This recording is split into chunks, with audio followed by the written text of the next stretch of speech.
The whisper came when I least expected it. Soft, careful, almost afraid of being heard. A man sneaks into your house whenever you're on a business trip. My neighbor's eyes wouldn't meet mine, and in that moment, my life quietly split into before and after.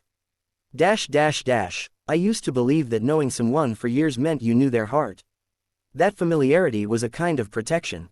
I was wrong. Let me start where the cracks were still invisible. My name doesn't matter as much as the life I built. I traveled often for work, consulting jobs that kept me away for days, sometimes weeks. Airports became routine. Hotel rooms felt temporary. Home was supposed to be my anchor. And at home, waiting for me, was Sarah. We'd been married for 8 years. Not the dramatic, movie kind of love, but the steady kind. The kind built on routines, shared silence, inside jokes, and trust that didn't need constant reassurance. She handled the house when I was gone. Paid bills, watered the plants I always forgot, left the porch light on for me, no matter how late I returned. We had neighbors who waved politely, exchanged smiles, nothing more, except Mr. Harlan. He lived next door, late 50s, retired, quiet. The type who noticed details but never pushed himself into conversations. He fixed his own fence, collected mail for people when they were away. The kind of man you nodded at and forgot about 5 minutes later. Until that afternoon, I had just returned from a 4-day trip. Exhausted, still half living in a different time zone. I was unloading my suitcase from the trunk when I felt someone standing behind me.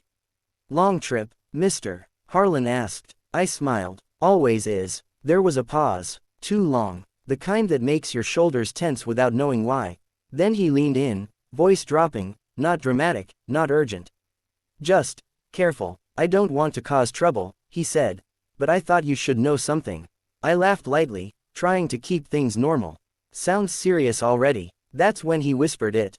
"A man sneaks into your house whenever you're on a business trip." The words didn't hit me all at once. They trickled in slowly, like water seeping under a locked door. I remember the sound of the street fading. The way my suitcase handle slipped from my hand and hit the pavement. "What?" I said, too calmly. He finally looked at me then. His face wasn't smug or excited. It was conflicted, like he'd rehearsed this moment and still didn't know if he was doing the right thing. "I've seen him," he continued. "More than once. Always late, always careful, parks down the street, uses a key. A key." I felt embarrassed before I felt angry. Embarrassed that my first instinct was denial. That my mind rushed to explanations faster than my heart could catch up. "Maybe you're mistaken," I said. "We have family sometimes." He shook his head, slowly. I hoped I was. I didn't ask more questions. Not then. I thanked him, told him I appreciated the concern. Even joked about neighborhood watch. He nodded, relieved, or maybe just finished with his responsibility, and went back inside. I stood there for a long time after that. When I finally entered the house, everything looked the same. The familiar smell of clean laundry. The quiet hum of the refrigerator. My shoes still by the door, exactly where I'd left them. Sarah was in the kitchen. She smiled when she saw me. "You're home early," she said, wiping her hands on a towel. That smile. I had trusted that smile for years. "Flight was smooth," I replied. My voice sounded normal, too normal. She stepped forward and hugged me. Warm, familiar, her head resting against my chest like it always did. For a second, I felt ashamed for even hearing the whisper echo in my mind. "A man sneaks into your house." We ate dinner together, talked about small things. She complained about the sink making noise again. I told her about a boring client meeting. We laughed at the same spots we always did. But something felt off. Not in a way I could point to. Just tiny things. Her phone face down on the table. The way she locked the bedroom door at night. Something she'd never done before, but easily explained away as just habit. I didn't confront her. I didn't accuse. I told myself trust meant silence until certainty. That night, I barely slept. Over the next weeks, I paid attention. Not obsessively, just enough to notice patterns I'd never questioned before. When I told her about upcoming trips, she seemed energized. Not excited, just alert, like someone mentally checking a list. Once, while packing, I joked, "You're going to miss me too much." She smiled. "I always do," but her eyes drifted away before the sentence finished. Still, I left. Business as usual, or so I pretended. From hotel rooms, I'd call her. She always answered, always sounded relaxed, sometimes distracted, but who isn't? Yet small details kept piling up. Background noises that didn't match the time of night. Laughter that stopped abruptly. Once, she said she was watching TV, but I couldn't hear it. When I returned from trips, the house was clean. Too clean, like someone had been careful not to leave a trace. I told myself I was paranoid. That trust meant not turning into someone I didn't recognize. Until the second conversation with Mr. Harlan. He caught me as I was checking the mail. I wasn't sure if I should say more, he said. But it's been happening again. My chest tightened. Again, he nodded. Last night, same man. Did you see his face? No, but I saw his car. That was when I realized something terrifying. I didn't want to know the rest. But I needed to, because deep down, some part of me already understood what the whisper had started. I thanked him again, went inside, closed the door, and for the first time in my life, standing in my own living room felt like standing on the edge of something I couldn't step back from. That night, as Sarah slept beside me, I stared at the ceiling, listening to her breathing, memorizing it, knowing that on my next business trip, I wasn't going to leave the way I usually did. Because trust was about to meet truth. And I wasn't ready for what would happen when they collided. I didn't tell Sarah I'd changed my schedule. I kissed her goodbye like always. Promised to call when I landed. Rolled my suitcase down the driveway while she stood at the door, waving with that same familiar smile. The porch light blinked once as I pulled away. At the airport, I checked in. Walked past security. Bought a coffee I didn't drink. Then I left. I drove back home slowly, every mile tightening something inside my chest. I parked 2 streets away, just as Mr. Harlan had described, turned off the engine, sat there, listening to the ticking sound as the car cooled. I wasn't angry yet, I was afraid of being wrong, afraid of being right, afraid of becoming someone who watched their own life like a stranger. Hours passed, the sun dipped, streetlights flickered on, one by one. At 9:17 p.m., a car rolled down the street. It wasn't loud, it didn't rush, it parked casually, like it belonged there. My breath caught, not because I recognized the car, but because I recognized the confidence. The man stepped out, tall, ordinary, no mask, no hesitation. He walked to my front door and unlocked it. I didn't move, I didn't breathe. The door closed behind him with a soft, final click.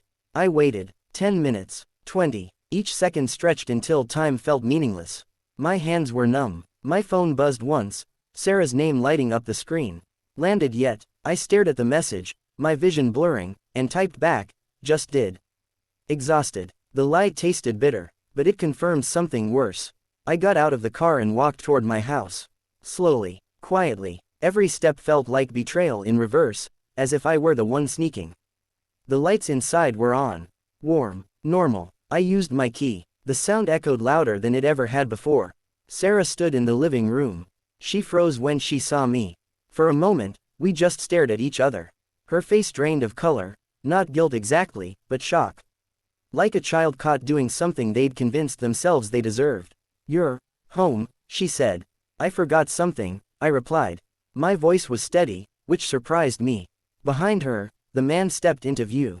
He wasn't ashamed, he wasn't defiant, he looked tired, like someone who'd been holding their breath for too long. "I can explain," Sarah whispered. That sentence. The one everyone says when explanation is already too late. I raised my hand, not in anger, but to stop the noise. "Please don't," I said. "Not yet." I sat down. The couch felt unfamiliar, like it no longer belonged to me. "How long?" I asked. She hesitated, then answered quietly. A year. A year. Not a mistake, not a moment, a parallel life running silently alongside mine. "He's not just someone," she continued, words trembling now. "He's someone who listens, who stays." I nodded slowly. "So do I said. "I just travel." Silence filled the room, heavy, honest. The man cleared his throat. "I should go." "No," I said. "You shouldn't." He stopped, looked at me, confused. "You've already been here long enough," I continued. "You might as well hear this." I turned to Sarah. "I trusted you with my absence. With my name. With my home." Tears streamed down her face now, but something inside me remained painfully calm. "I didn't plan this," she said. "It just happened." "That's the thing," I replied softly. "You don't plan erosion either. It just keeps going, until something collapses." I stood up. I'm not going to yell, I said. I'm not going to beg. And I'm not going to pretend I didn't see what I saw. She reached for me. I stepped back. That porch light you leave on. I continued. It wasn't for me anymore, was it? She shook her head, sobbing. I looked at the man.